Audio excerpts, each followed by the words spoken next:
This is VSiN, the sports betting network. The numbers told the story, they always do. It's one of those idiots who believe in analytics. This is a numbers game with Gil Alexander on VSiN. Friday edition of a numbers game here on VSiN, the sports betting network. Matt Brown in for Gil Alexander. Kelly Bidlin here on the desk with me as we will get into not only the NBA, obviously, but a little bit more motorsports. That's right. Vroom, vroom. Some baseball of the college variety as well as Major League Baseball. I can't wait. Matt Carrisson will be on in about an hour and a half to talk about that. You'll be hearing, you hear him on the network all the time, but you will be hearing him regularly here on a numbers game, I believe on Fridays going forward, just to get everybody set for those weekend series that we get in college baseball. Early look at some NFL stuff as well so that we can start to earmark things we want to pay attention to in the offseason, in the draft, how we want to go about betting these things. Or maybe you think a number's too good to be true and you want to go ahead and put that into the account. Of course, we will see if there's anything that Kelly and I really, really like when it comes to that. We'll talk some NBA three-point competition because that's the only thing that really matters. Only thing that matters. I know we've had these discussions in the past, but I don't remember your answer. I usually like to take one or two guys. It's the fun little... It's the only one that matters. It's the only one that matters. Yeah. It kind of cracks me up because it's kind of like when we talk about clutch player of the year, where it's the very... You go to NBA.com, I look at very same stats, and that's how I decide who I'm going to bet on. Although, I cannot remember a three-point contest ever or in recent history where we have someone like a Damian Lillard participating that I think is an interesting discussion. So we will hit on that later. There is no NBA. There is no NHL. There is no Major League Baseball. And, of course, football is over. So tweet us if you want to. We'll take your requests at Matt Brown M2, at Kelly Bidlin. Let us know what you want to talk about, and we'll get to it for sure. But the talk of sports radio for the last about week has been the whole tanking issue, and finally we have some sort of action on that front. Adam Silver fined the Utah Jazz $500,000. Conduct detrimental to the league. Indiana Pacers get fined $100,000 for violation of the player participation policy. He says overt behavior like this prioritizes draft position over winning, undermines the foundation of NBA competition, and we will respond accordingly to any further actions that compromise the integrity of our games. Of course, this is Adam Silver's comment here. Additionally, we are working with our competition committee and board of governors to implement further measures to root out this type of conduct. Now, Kelly, you and I have talked about this the last couple of days. We don't think there is a really good answer right now as to how to get rid of all of this. Everything that gets floated, there's holes, and there's not going to be a perfect plan with all of this. And honestly, if you're a billionaire owner and they fine you $500,000, but you still get to the top of the draft and get the player that you want, you kind of laugh at it. You laugh all the way to the bank anyway. You don't really care. But I think for the public out there, maybe even for us, and that are looking this a little bit more seriously, at least something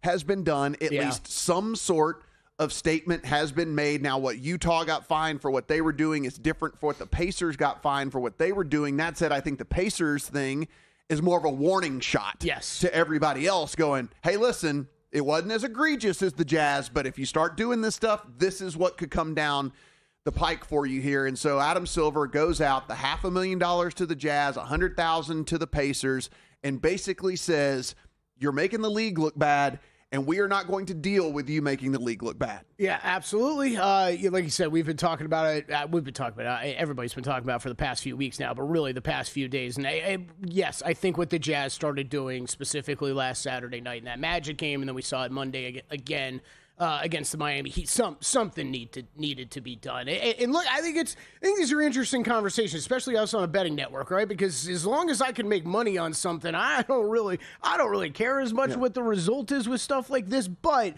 from a league standpoint, I think they needed to do something like that. I was waiting to see how long it was going to take for the NBA to step in and do something like this at least, well, Matt, like you said, this is not just us having a talking point on one of these morning shows, something like that. This actually does affect us in the betting world, right? Because, again, it's the skirting of what the Jazz were doing was skirting the whole player participation policy because they were playing the dudes. They were just yanking them and not playing them very many minutes, right? And so that does affect us because at least if the guy is out, you can adjust your opinion accordingly, right? But if every single time a team takes the court, you're going, well, is he going to play 18 minutes you're tonight? guessing. Is he going to play 28 minutes tonight? Is he going to come up with some sort of ankle in, whatever? Like, then everything just gets thrown out the window, and all the stuff that we're trying to do kind of doesn't matter. Like, I mean, like, right. We're guessing, and we're trying not to guess here. We're trying to provide our listeners, our viewers, with the very best information possible to go and make an intelligent bet. Well, if we are guessing as to who's actually going to be playing for these teams, then it's impossible for us to do. Yeah, and it's look, I think the Jazz specifically, right? The Jazz specifically are the team that this is. Look, I guess I wouldn't be shocked if this gets even uglier between the NBA and Jazz. Like you said, warning shot to the Pacers. Everybody else kind of knows what they're doing, right? Like, we've got over some of these teams before. The Brooklyn Nets are not going to get in trouble. The Brooklyn Nets have nobody to bench or anybody. I mean, Michael Porter Jr. would be the only guy we could talk about. They got rid of Cam Thomas, with one of their best scorers, and we'll see what he does. Played for the Bucks, has been playing for the Bucks here the past couple games. But like, they got rid of him. They can throw out anybody they want to. They're not going to get in trouble from the league because that's how bad the team is, which also goes, just real quickly, sidebar, how many ideas I've heard of how to fix the tanking process. We do have to keep in mind still, what is the draft in any sport? What is it designed for initially? It's to allow bad teams a chance to get better. And I feel like so many ideas that I've heard, it's like, well, Brooklyn's never going to get better with these ideas. They're just too bad. But the Jazz, and this goes back, this is a year and a half now, right? They got dinged with a couple fines last year that they were not happy about with Lowry Markkanen missing games, and there is no doubt in my mind that they said to themselves last week, it was, well, okay, we got treated a little unfairly, we thought, a year ago. We're going to kind of skirt the rules here and see what happens. And I thought it was a great quote from ownership.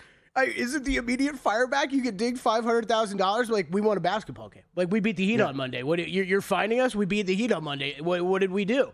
So I don't know that this is the end of the Jazz and the NBA going at each other. I think for the rest of the teams, hopefully they got the message of, okay, play this clean, play this right, the right taking way, at least down the stretch. Yeah, and again, there's no end in sight to this, and we don't know exactly how to fix it, but at least we know that the league is going to do something. Like, they are going to at least start finding these teams, and we'll see what Adam Silver has to say about all these meetings that he just alluded to that they're going to have. And lastly, Matt, it's interesting, right? We talk in the NFL all the time. Whenever we get on Roger Goodell about something, right, it is, what is his job? His job is to represent all the owners in the league, right? And the NBA has always been a little bit different with that, right? But Adam Silver's going to be in a tough position if he's putting himself between the owners and, the Players Association, anybody else on the other side, all of us that are on the other side.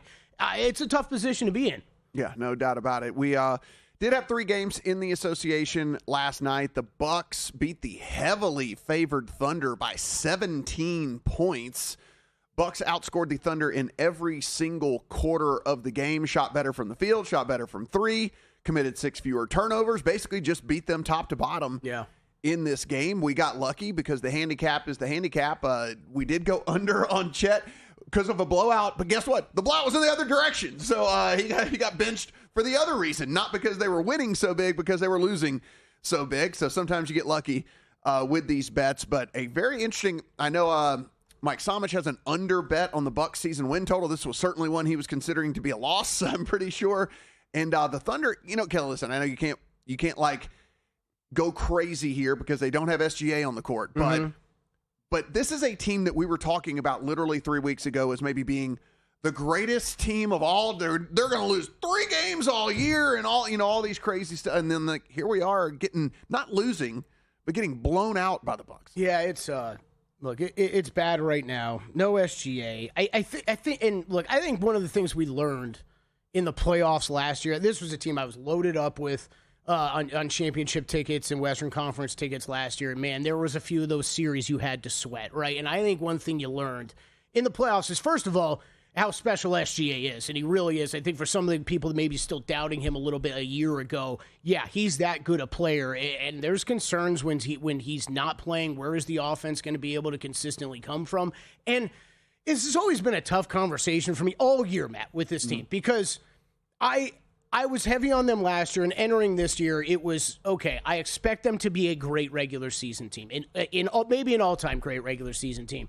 Once we get in the playoffs, I'm probably looking another way. I'm probably looking towards the Denver Nuggets. That's kind of still my plan. But, beginning of the season, they start off hot. We're having all those conversations. And then I don't want to make excuses, but I'm going to. It was several weeks of some ridiculous bad shooting variants that they went through in December. And then it's been injury after injury that I know we want to say, hey, this team is so deep. Why do these matter so much? But they have. They've clearly affected this team with some of the different guards being out. Real quick, good hit on Chet by you, by the way.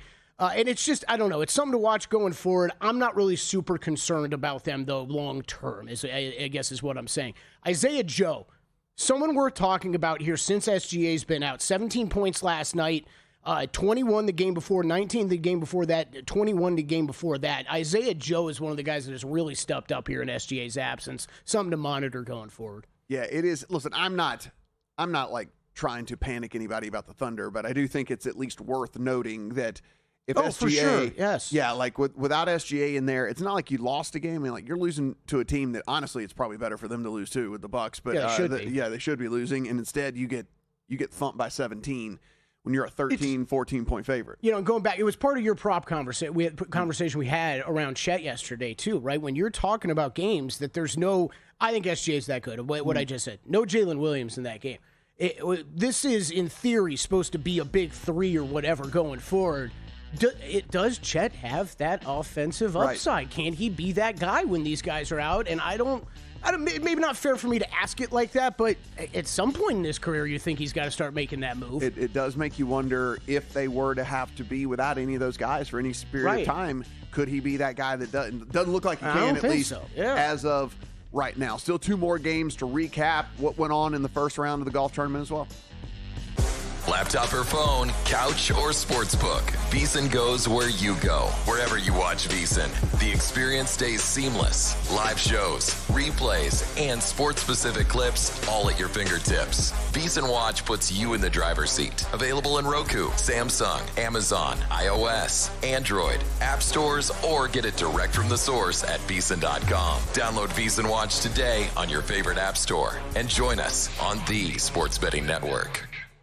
This is VSiN, a network of sports betting analysts, writers, hosts, and handicappers, all here to help you become a more confident bettor. We broadcast live every day from Las Vegas, the sports betting capital of the world, and from studios across the country, giving you insight from every angle of the action. Take VSiN with you wherever you go with the VSiN Watch app, or catch us on streaming platforms and regional sports networks. You can also listen live on SiriusXM channel 158 and on radio stations nationwide. Check out VSiN.com as well for betting tools, exclusive betting splits, AI-powered player prop projections from Opta, pro picks for every game, plus in-depth betting guides and articles built to give you an edge. From sharp betting analysis and daily best bets to insider interviews and expert breakdowns, VSiN is your trusted source for everything happening in the world of sports betting. See everything we have to offer at VSiN.com and become part of the Sports Betting Network.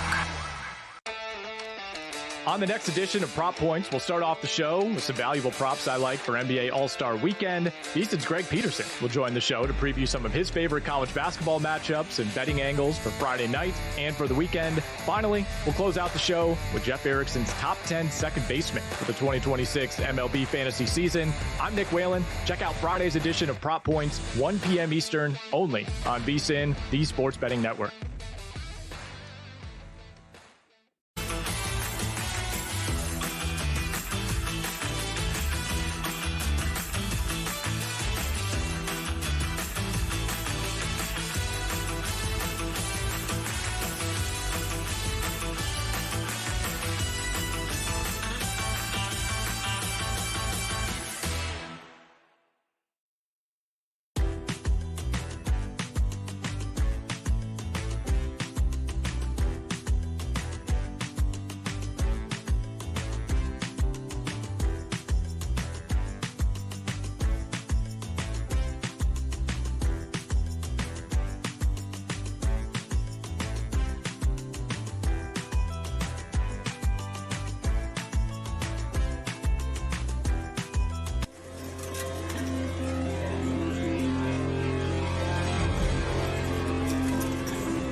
A numbers game on VSiN, the sports betting network. Numbers game here on VSiN, the Sports Betting Network. Appreciate you guys being with us here on Sirius Channel 158, YouTube TV, our very own VSiN Watch app, terrestrial stations across this great country of ours. Matt Brown in for Gil, Kelly Bidlin here on the desk as we look across. No top 25 college basketball games last night, Kelly. So no, for the masses out there, probably weren't paying attention. But if you were, some winners across the country. Yeah. NJIT, UMBC, UMass Lowell, High Point, Detroit Mercy, Chicago State, Long Island University, Lemoyne, Fairleigh Dickinson, SIU, Edwardsville, Abilene Christian, and Lindenwood University. If you're wondering about Lindenwood University, it's located in St. Charles, Missouri. It was founded in 1832, originally as the Linwood School for Girls, but it is now Linwood University. It is the second oldest higher education west of the Mississippi River. Really? Yeah. Who would have thunk it? I don't know if I was intrigued by any of that until the last sentence. Yeah. That's pretty impressive. That's pretty impressive. I don't know what an NJIT is or a UMBC. It's got to be New Jersey and Technology. Yeah. Got to be. A UMBC. And then UMBC had the big upset, right? Way back when? Sure. Maryland, Baltimore County or something? I'm going to guess Detroit Mercy is in Detroit. So I'm going to go out on a limb. Yes. So I think we got that one right. They did change that at some point, though, wasn't it? Wasn't it just Mercy? I think it was Mercy for a long time. They went back to the Detroit, I think, helped locate it a bit. Blazers beat the Jazz 135-119 behind a 31-9-7 line from Drew Holiday, who, by the way, has been putting up some pretty good numbers here over the last couple of weeks. 35-year-old guy refusing to age, but Blazers get it done over the Jazz. Jazz didn't have to tank; they just got beat last night. That was just one of those deals. Well, nobody played. Yeah. Lowry didn't play. You had Ace Bailey out there. I mean, I guess. That's another one we're trying to just identify some of these betting angles with these teams, right? Like Ace Bailey, I know his number. I looked at his prop yesterday. I think it was 18.5 when I looked at it. Okay, he goes under. Just something to be aware of because there is no reason, especially if we're going to see Keontae George, Jaren Jackson Jr., Larry Markkinen out, he should be getting a ton of shot volume down the stretch. I was going to say, he's the only guy it seems like they are willing to play a ton of minutes. Yeah. Well, because you need to develop that type of player, right? Especially, remember the draft last year, right? He was the guy who kind of fell. There was a lot of questions about, you keep him out on the court and keep playing him. Look, no Denny last night for the Blazers, which is another thing, and we're getting close to the All-Star break, so it's like I don't want to read into it too much, but we have discussed, you and I talked about yesterday, kind of this back injury and in, out is kind of what he's been, and I'm really wondering, we'll talk about later in the show, I think the most improved player race is going to be interesting down the stretch here. You hit it with Drew Holiday, though. Like he can still play like that, man, and I think there's a couple teams that still wish he was around. Milwaukee Bucks, right? Like this is. I loved the Dame trade at the time. I think that in theory, though, if you could rewind a couple moves that have been made over the past couple years, Drew Holiday his impact is feeling missed. Donovan Clingan, huge game, 23 points, 18 rebounds, 7 assists, just absolutely massive. Jeremy Grant. Man, I talked about Blazers. I'm liking over on their win total. I still like it at current number. I think it's probably 39.5, 40.5. We talked about them have one of the easier schedules down the stretch. Play a lot of these tanking teams like the Jazz. Scoot Henderson, 15 points. Good to see.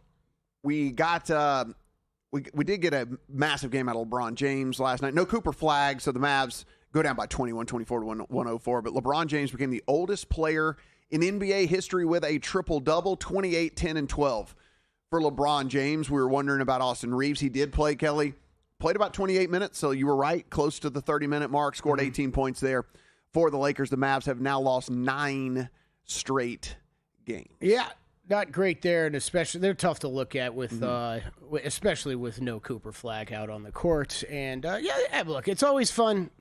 You're not going to see a ton of LeBron, right, around this weekend probably with All-Star game stuff going on. Great game, though, with to finish it out, and it's still incredible what he can do at this age. It really is. Matt, I always say, you probably haven't said it to you. Tell it to Gil. I tell it to Chris Foster, who runs our audio all the time, because Gil and Chris love to get in LeBron MJ arguments on every single break. I think the most impressive thing I saw LeBron James do in his entire career was last summer when he was just carving up every European team in the Olympics. It was just crazy. There was nobody that could slow him down. The amount of people that it's just still, at his age, he is still so much better at than basketball is wild. Not that anybody cares, but Michael Jordan was the greatest player ever up until that point, and then LeBron James happened. And then that's what, and now LeBron James is the greatest player ever. Here's the thing: he's a guy that Matt Brown weighing in. He's a guy that can play all 5 positions. Yeah, and has done so, and is playing at an extremely high level into his 40s. I mean, like, let's be for real. It's incredible. Let's be for real. We got to call it space. It's a different. It's just a different form of athlete. It's a different We game. evolve. That's what I'm saying. We just evolve as athletes. Everybody is going to be better. Wemby's going to end up being better than LeBron, so long as the health holds up and whatever. You know, I mean, like, we have a guy that's 7'5" that can play point guard if he needs to. We are very likely talking about Victor Wembanyama being the best basketball player ever at some People point. forget that he's still an infant. You know, I mean, like, so again, it's evolution. It's just evolution of athletics. Yep. Jeremy Sohan is going to sign with the Knicks there, Kelly, after being released by the Spurs. He was the 9th overall pick in 2022. Still only 22 years old. He averaged, 10.4, 5.6 over 212 games for the Spurs with limited minutes. I mean, this was a guy that was getting really, really restricted there. Fell out of the rotation due to Carter Bryant really kind of emerging there for this team. So he's going to get there and sign with the Knicks and see if he can't carve out some sort of role with them. I like it, which is weird. Like, do I think he's going to make a major impact for this Knicks team this year? No, probably not. But what, hell of a bench ad, though. But for a team that's relatively old, you just went over. This is still a young player you're getting, and man, if you watched any of the Spurs during the bad years, this was a guy that was used in a lot of different ways to try to, plug some holes and figure out some issues on that team. They ran him at point guard. They basically played him all 5 positions at different points in his career in San Antonio. So for a Knicks team that, is a bit older, a bit longer in the tooth, and you're wondering what does the future hold, this is at least a small building block, I think, that you can use going forward. And I don't think it's much of a knock on Jeremy Sohan to say, okay, the San Antonio Spurs just continued to load up on more and more better talent over the past couple seasons. He fell out of the rotation. Happens. Yeah, I mean, that's the thing. And honestly, they both were kind of like, hey, listen, he's been great. Yeah. He has shown up. He has not complained. He's not whatever. We want to do him a solid. Because we understand he doesn't want to play 5 minutes a game. And more people need to see the interesting hairstyles of Jeremy Sohan. You know, you get green, it's just a throwback to Dennis Rodman sometimes, you know? So maybe the end of this, we don't know for sure. But as of right now, Ole Miss has their quarterback back again. So after being denied by the NCAA, the court has ruled that Trinidad Chambliss can have that 6th year of eligibility. And so basically said that, and this is Judge Robert Whitwell. He's a good one. He's one of the better ones, man. Said that Chambliss clearly met the criteria to receive a medical red shirt for a 6th season.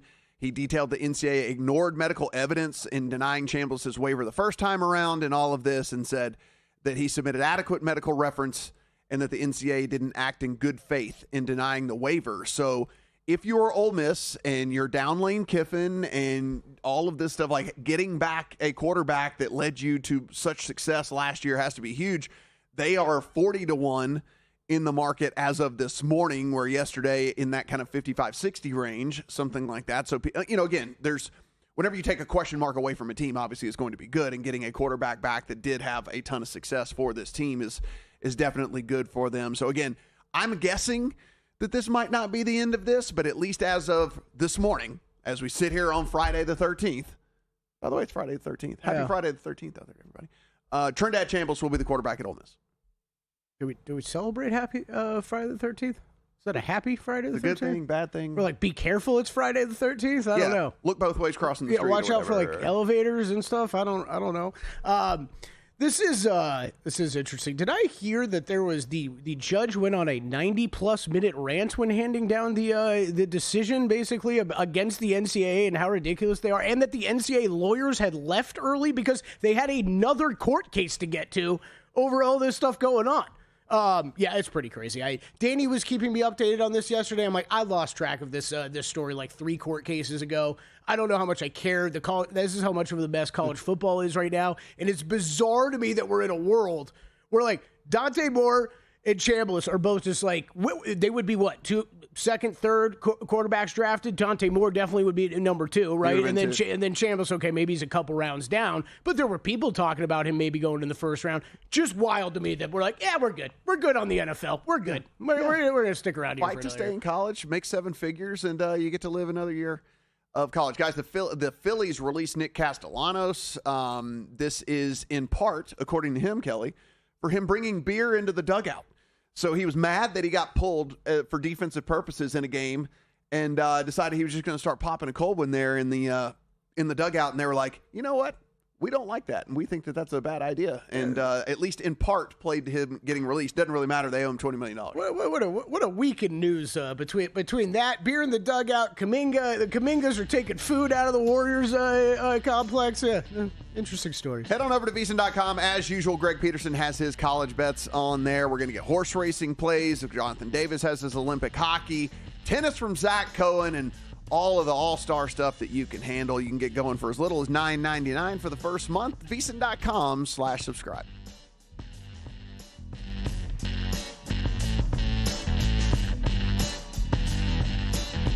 Time. There's nothing more valuable. It's what drives everyone to make the most of every moment. We celebrate living large in the now. In a city where time disappears, we create experiences that electrify the soul and memories that will last forever. We go big, we go all night, and here, everyone is invited. So get loose and get loud. This is Circa. You'll have the time of your life. Elevate your sports betting game with VSiN's exclusive betting splits. Stay ahead with real-time market trends and track bet percentages on any matchup. Then uncover the edge by comparing them to the amount of bets placed to find out where the sharp money is headed. Upgrade to VSiN Pro to access betting splits, live odds, line moves, power ratings, and in-depth game analysis. Go to VSiN.com/pro to join VSiN, the sports betting network.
This is VSiN, the sports betting network.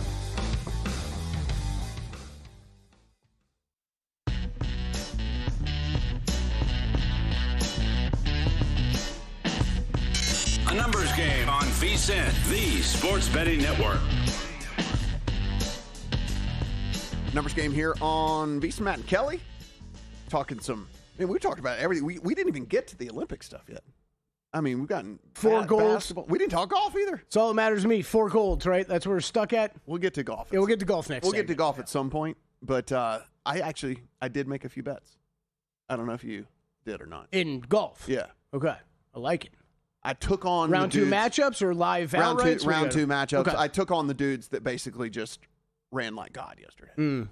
Even that will be part of our conversation going forward. Even though it's against one of my bets. Like I'm taking on Hasatsune, even though like I need him to still stay in the top 20. Like you get it. You know how it goes. Totally. Like it's whatever. No, but I think so. I wanted to discuss some of this stuff today because guess what? Anybody who listens to long shots regularly, what do they get? They get a lot of our pre-tournament thoughts, and they have no idea how we're attacking this stuff round to round. There we go. So, and we all have very different strategies. There we go. Now joining us here on the program, Phil Bobbitt, motorsports handicapper, CBS Sports Line at Speedway. Steve 2 over there on the Twitter machine. What is the Steve part of this? Poor Phil. He's got to explain this every time. Yeah, it's my buddy Steve. We're a brain trust. There's 2 of us. He's the smart guy. Okay. I'm the social guy. I see. Well, listen, it's not like at least it's not as confusing as when Waylon comes in here and they have to explain every single time that it's not a letter, and you're just like Ben_Wilson_1 whatever. All this, it's like at least with this one you can just kind of like, no, it's me and another guy. I'm like, okay, cool, and you just move on. You're just like Waylon, you're like, dude, why didn't you just put an L in there? I also liked Phil's explanation. It was because obviously the next follow-up would be like, well, why are we talking to you and not Steve, right? He was like, no, he's the social guy. That's why. Yeah, he's the one that's good on camera. Okay, Phil, we got the Daytona 500 coming up, but before we get to that, I want to kind of just get your macro thoughts here on the season. Are there any drivers, as you were in the kind of researching this in the offseason, you are either higher on, think maybe have a breakout in front of them, or on the vice versa end of this, maybe just that you absolutely hate for this season? It's funny you should ask, Matt, because this year NASCAR has completely changed the playoff format. So gone is the win and you're in system. So it's more focused on points. Winners of each race get like a point bonus instead of just automatic berth into the playoff. So I think we're going to see a more deserving champion. And with that, Caesars had a prop. It's not up right now because qualifying happened, but keep an eye out for it. We're going for a straight forecast of Kyle Larson to finish first, William Byron to finish second. That was 16-1 over at Caesars. I think those 2 guys benefit the most out of anybody in the field from this new format. They're consistent. They can win week to week. Kyle Larson might be the greatest driver on planet Earth. So 16-1, if it pops back up, lock that in. We're just betting to win the championship 5-1. Phil, every time we get Daytona, it rolls around really kind of obviously unique, a huge, one of the biggest race of the year, and it kind of starts the season. So we'll lock in on Daytona, but just other major storylines either heading into this, major storylines in the sport that people need to be aware of. I feel like every year there's different rule changes to the car or something like that. Just anything for people out there betting that they need to be aware of with NASCAR in general this year. The biggest one, I guess, is Chevy is putting out a new body style. They completely redesigned their car this season. So it's a bit of a mystery what they're going to get. So I think we're going to see some track types where they hit it out of the ballpark, and then we're going to see some clunkers out of them as a manufacturer. So that's something to keep an eye on. But the rule change was the big thing during the offseason with the point structure. So that's really going to shake up and change the sport. Phil, we know how this race kind of plays out usually, right? Some big wreck and then somebody that was able to escape it ends up winning. How did you start your card, and how much does that even play into account? Because you can't really predict who's going to be in the wreck and when it's going to happen and how it's going to happen. So you just kind of have to know that it will happen, and if it is one of your dudes, then so be it. Correct. Yeah. At Daytona and these super speedway drafting tracks, it's actually our least favorite kind of racing to handicap. We prefer the boring snooze fests because there's more predictability. But with these, what we do is we'll create a portfolio of drivers, educated darts, because at some point a 15-car pileup is going to determine our afternoon. So scattershot is the method. And we've got 5 guys we're keyed in on to make up that portfolio. Yeah, I like that, Phil. And you know, Matt and I do a lot with golf, and sometimes there's those type of tournaments too, where we think there's going to be a lot of scoring, and it's okay. Maybe we don't bet this many outrights. General, we're kind of scattershot across the board. We think that's the better way to bet it. Is this also? Are you holding back a couple bets to jump in live at all? Because this is, I'll tell you, this is. Daytona 500 has become an annual betting race for me at this point, and I like to jump in live after I see some of these wrecks occur. So is that something you also do or not really?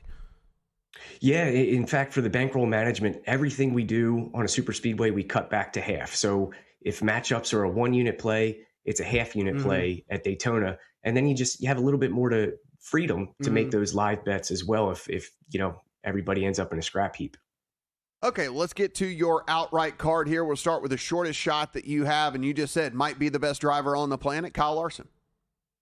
Yeah, we think that he's being priced wrong, which is wild because he's last year's season champion, but the books kind of sleep on him on these drafting tracks, and they really shouldn't. He had 4 stage wins across the 6 super speedway races last year.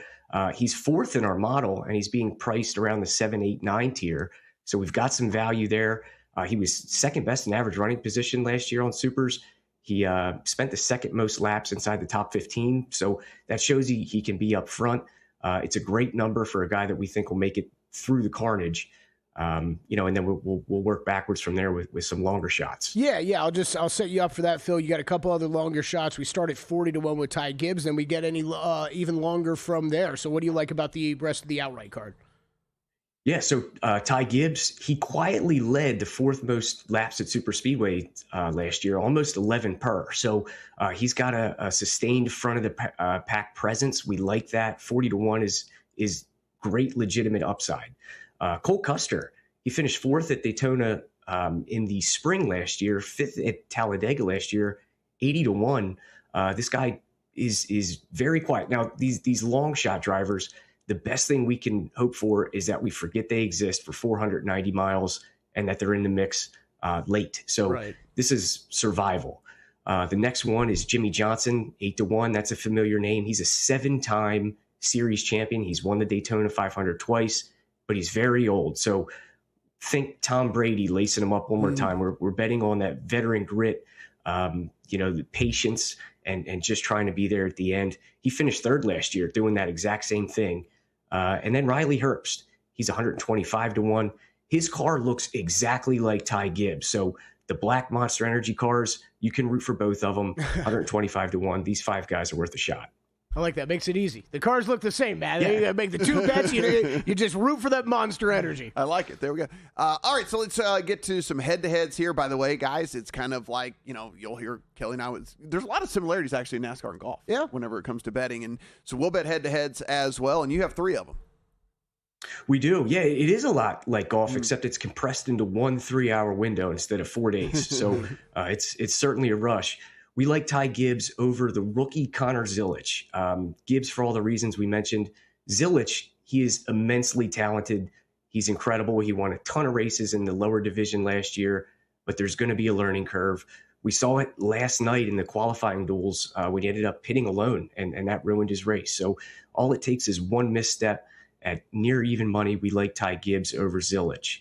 We also like Larson for all the reasons we said over Austin Cindric. Cindric, he's a former Daytona 500 champion. We still have a very small actionable edge here. We just like Larson's floor and instead of both of their ceilings. I think they both can win, but Larson is more predictable. The final one we like, Michael McDowell over Ricky Stenhouse. Both of these guys have won the Daytona 500 recently, but last season, Michael McDowell was the only driver with top 20 finishes at every drafting track, all 6 of them. He had the 3rd best average finish. He avoids trouble really, really well. We like the selective Michael McDowell over the aggressive Ricky Stenhouse Jr., so let's bank on McDowell here. All right, I like it. Phil, I'll ask you I know a lot of people will be looking for the scattershot approach, a lot of names that they're going to want to bet. Who was kind of the 1 or 2 guys that kind of just missed your card that you're going to be beating yourself up over if they end up winning the thing? Oh, man, it's funny you should mention that as well. Guys like A.J. Allmendinger, he's further down the card in that midfield.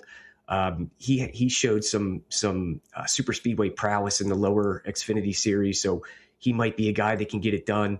You may want to take a shot on McDowell, but his number just isn't quite at the threshold we needed to play a win there. And we like John Hunter Nemechek as well as sort of a longer shot. He's very quiet on these super speedways, but he gets across the line. He's effective. Love it. He is Phil Bobbitt. Find his great work over at CBS Sportsline, at Speedway Steve 2 over on the Twitter machine. Phil, appreciate the insight and good luck. Thank you very much, fellas. Have a great rest of your day. Matt, I'm still waiting for a follow on Twitter. Oh man, shots. How does he know? He's not Steve. He's Phil. How does he even know? It's coming. Kyle Larson's also going into the account for me. That is absolutely happening. When we come back, talk a little Major League Baseball.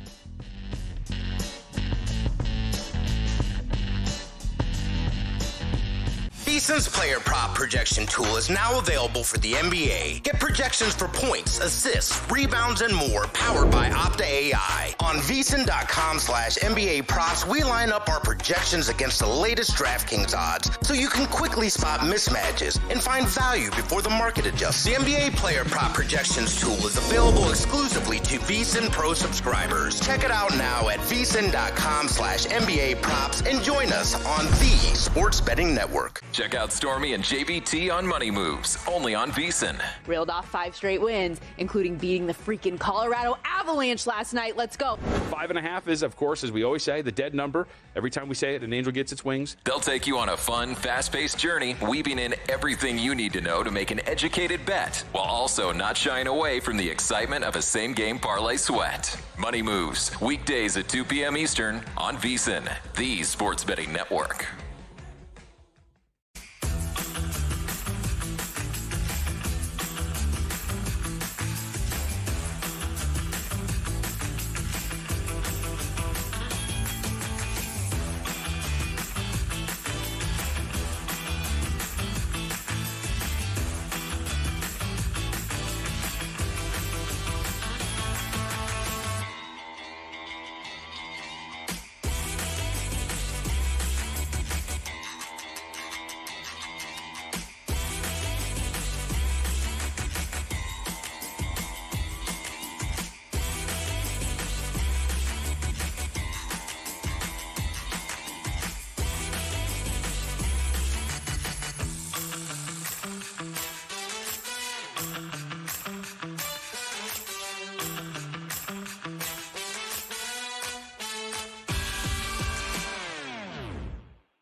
A numbers game on VSiN, the sports betting network.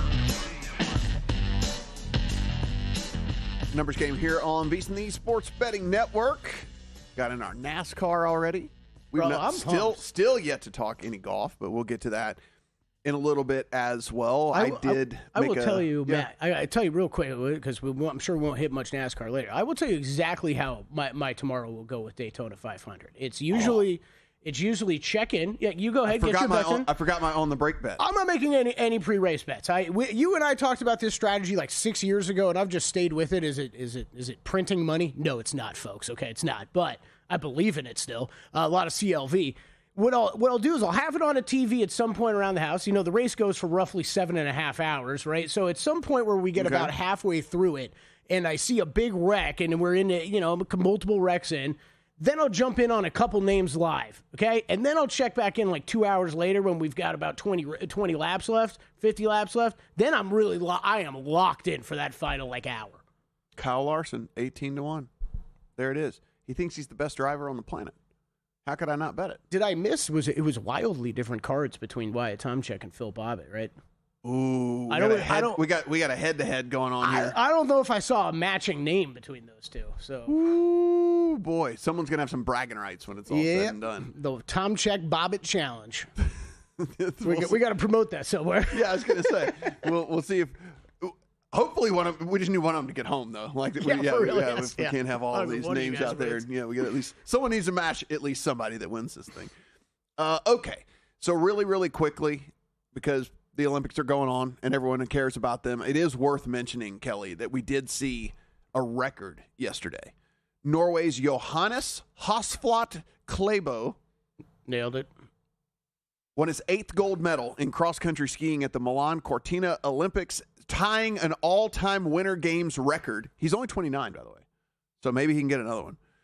But he won the 10-kilometer interval start race for his 3rd gold already at these games. So, how many events does he do in Olympics? It's got to be at least 3 or 4. Yeah. Well, I mean, at least 3. He's already run 3 golds in this one. Mm-hmm. So he's a very good skier.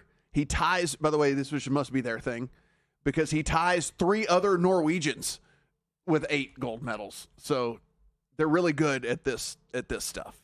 So he tied 3 of the Norwegians for all-time golds. Man, are we still just traveling? Because it's not like a swimming thing where there's like 50 different swimming events or something, right? Like it's different in the Winter Olympics. Well, I know that's why I'm sitting here asking you how many he's possibly competing in. Now, it'd be really cool is if he did like cross-country skiing and then like ski jump and then like skeleton. My guess is he doesn't do that. But my guess is he does the various. Really cool. My guess is he does the various forms of cross country. Right. Skiing. It's like swimming or track, right? Because we were watching the uphill one the other day. Which that's the most impressive cross country skiing I've ever seen. Yeah. So at least we saw a record yesterday, and I guess I don't know if he's done. Maybe he's got another event. Maybe we'll see an actual record breaking as opposed to record tying performance. Yes, that would be nice. I'm trying to find updated odds here for us. So we talked to Drew Dinzig a lot about this before it got started. He warned, watch out.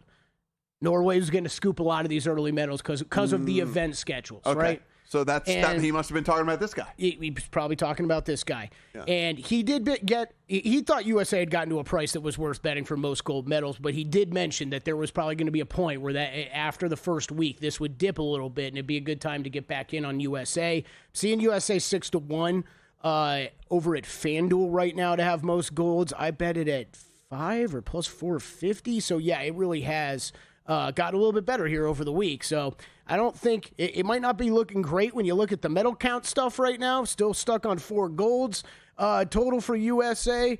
Even Italy's got a couple more than us. But, yeah, that's what Drew said. So hopefully we get some strong... We're backloaded. Backloaded, yeah. So a lot of snowboarding. Hopefully a lot of snowboarding. Yeah, so we're backloaded if you want to go in. If you didn't get a ticket in before, then now's a good time to do it. It is actually kind of an interesting medal count. So 17 total for Italy, 6 golds. They have the second most golds by Norway's 7. U.S. and Norway both with 14 total. Austria with 12 and Japan with 10. Huh. Germany 9. They've got 4 goals. Yeah. I could keep going. Well, guess what? We better hope it's backloaded. That's what I'm saying. Like, this is. We better hope it's backloaded. Drew warned me, and I'm like, I still think this is looking that great here. Man, we better hope it's backloaded because we are. Did you catch any of the hockey game yesterday? Like when we first got out here? Of course. Obviously, I did.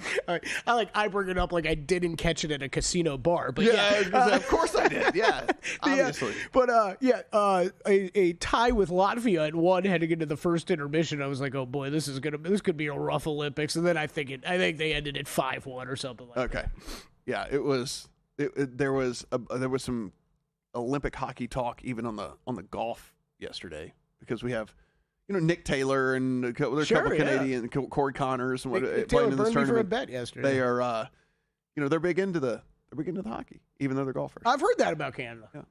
So let's look at the NL Central real quick. A very interesting division because all the teams, in my opinion, bring some form of intrigue outside of the Cardinals, who have finally, after forever, decided, okay, it's time for a rebuild. We cannot just continue to be this middling team. Like, we're going to go ahead. They ship off everybody. So the Pittsburgh Steelers of the National League? Yeah, I mean, they have decided finally we need to go ahead and do a rebuild. So you will see, I mean, astronomical odds just for them to win 30-1 for them just to win the division.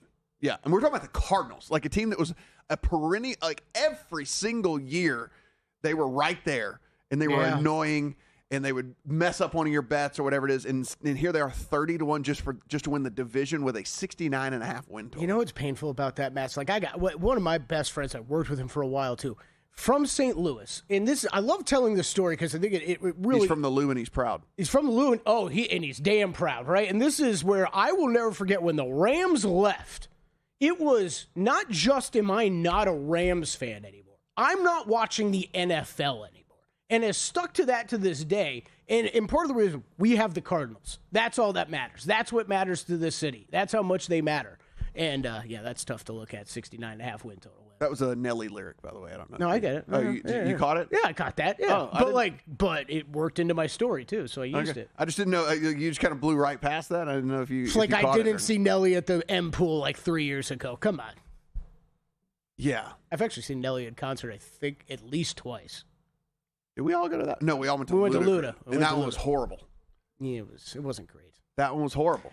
He would sing like 20 seconds of a song and then just move on. Okay, and then he would sing like 25 seconds. Topic. We brought this up around the college football championship game when it was Pitbull doing the same sort of thing where I'm like, you know what? I didn't realize this till that Ludacris concert of like these guys still play these songs that they are just a small part of, and oh boy, is it really awkward when you're like hearing other voices that are more famous than you, and then they jump in. Yeah, I couldn't believe the Ludacris thing blew me away because he did not sing one song all the way through the whole time we were there, not one. Yeah. Even the most famous of the most famous songs, he would do a little sample of it. Yep, 45 seconds and out.